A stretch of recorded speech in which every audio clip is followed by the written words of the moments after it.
Oh yeah, absolutely. Yeah. You know, well, he's continuing to do so, reinventing himself in many ways.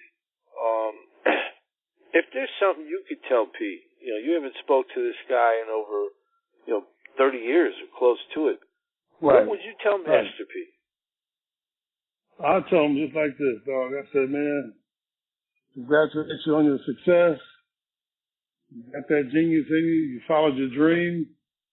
But just don't forget, where you came from. You know what I mean? Like, a lot of people, you can't lose different people. They say he's a generous guy. I mean, but he's just hard to get in contact with. So that's why I said I never want to really just bash the motherfucker because he accomplished a lot. From every rapper that you know that say his name and song, that just show you how much love he got. And even when he did get gangster, it wasn't like, running over somebody like Suge Knight or just really putting yourself out there like that. Like the music industry, what I'll say is you gotta have that gangsterism in you. It's like when Ice Cube tore that office up, you know what I mean? Straight out of Compton. I mean, those motherfuckers don't want to give you your money. You know what I mean? You gotta demand that shit. You know what I mean? So that part is part of the music industry. You know what I'm saying? So that's why he's so successful too. Yeah. You know what I mean? Yeah. Absolutely. So you and P fell out, and then what did you do immediately after that? Did you put out anything? Or? Yep, we went back to the studio. He came out with this song. I can't even think of the name of it. We sampled Mr. Groove about One Way. But like I said, my homeboy, as far as the rapper, he didn't have the motivation that P had. So, the work ethic, even though you ain't the dopest rapper, at least you know how to start something and finish it. It's just like a college student. It's not that you're the smartest person in the world. You know how to start something and finish something. You know what I'm saying? So at least do that. You know what I'm saying? So that's what happened. And I ended up being a family man and just kept DJing gigs here and there. You know what I mean? So I'm still in it. So like I said, I ain't got no regrets. But like at the point I'm at now, I'm really trying to push it with the Ozark and the other little steps that we got going on with my son being a rapper. So it's a great time because a lot of MCs and DJs, you see, they can't handle all that wealth at the time. You know what I mean? Master P, he didn't drink, he didn't smoke weed. You know what I mean? So it's like, you gotta really be focused when you get a lot of that money like that. You know what I mean? Because it'll just take you to another place.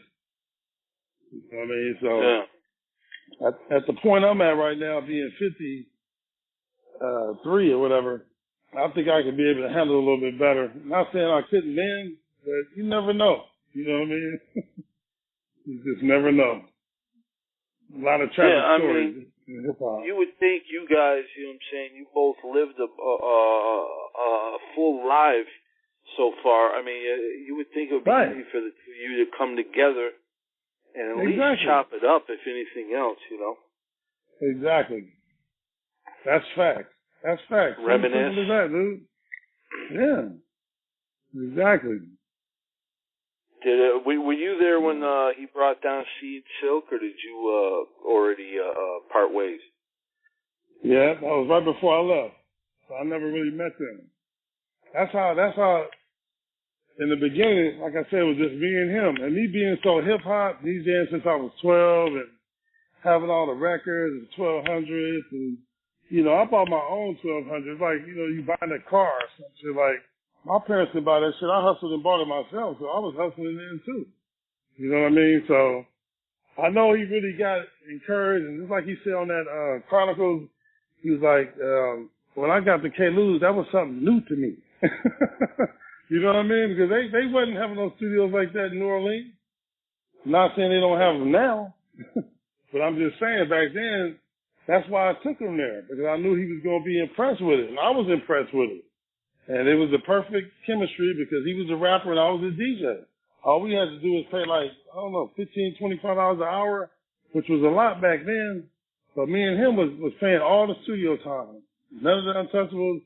I didn't care about the receipts or nothing. You know what I mean? And I gave him a little $500, to help the ball roll. And as far as the No Limit Company.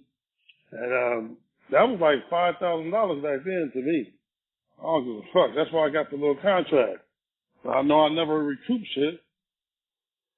You didn't even recoup my name is $500? executive producer. No, my name is executive producer on the Untouchable Taste. You were one of the CEOs then. Is that what you mean? Exactly. Of the original CEOs of No Limit Records? Exactly. But see, Master P tried to say the Super Dope project was put together by, you know, he just tried to word it different. But yeah, I was definitely an executive in the company at that point. You know what I mean?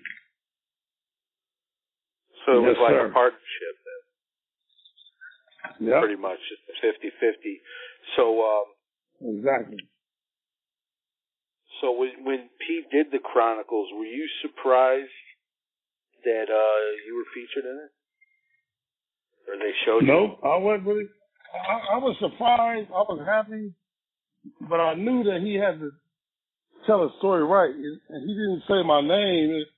And this show you how the industry is, you know what I mean? Because that would lead to more things.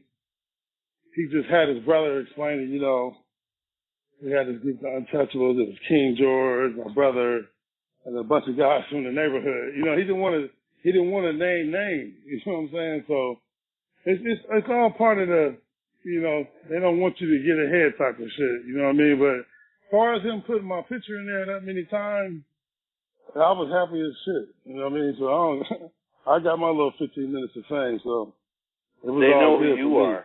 I mean, they've seen you.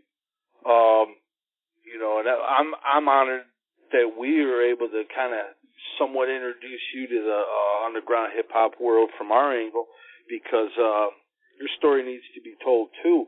But that's the thing, man. What people don't understand, everybody doesn't just make it to the top by themselves. There's people along the way. Even the guy that wrote a review about your album, like me, in some cases. You know, a lot of guys, man, I remember writing reviews for people, and years later, I mean, they didn't blow up after because of my review, but it might have helped them a little bit. But years later, some of them will blow up, and then you never hear from them again. You know, and that's just shitty. You know, but it's I hear that a lot, though, man, a lot. You know, I ain't gonna forget about you, homie. If something happens, because right now I'm on a little mission to try to get my story out there and just, you know, recoup and just see what I can do. Because I mean, like you say, I mean, you don't get this wealth on your own. You know what I mean? Subscribe to the channel, hit the bell for notifications, like, comment, share. Also go over to UGSforLife.com, download the entire archive, and check out new episodes on Apple Podcasts and Blog Talk Radio.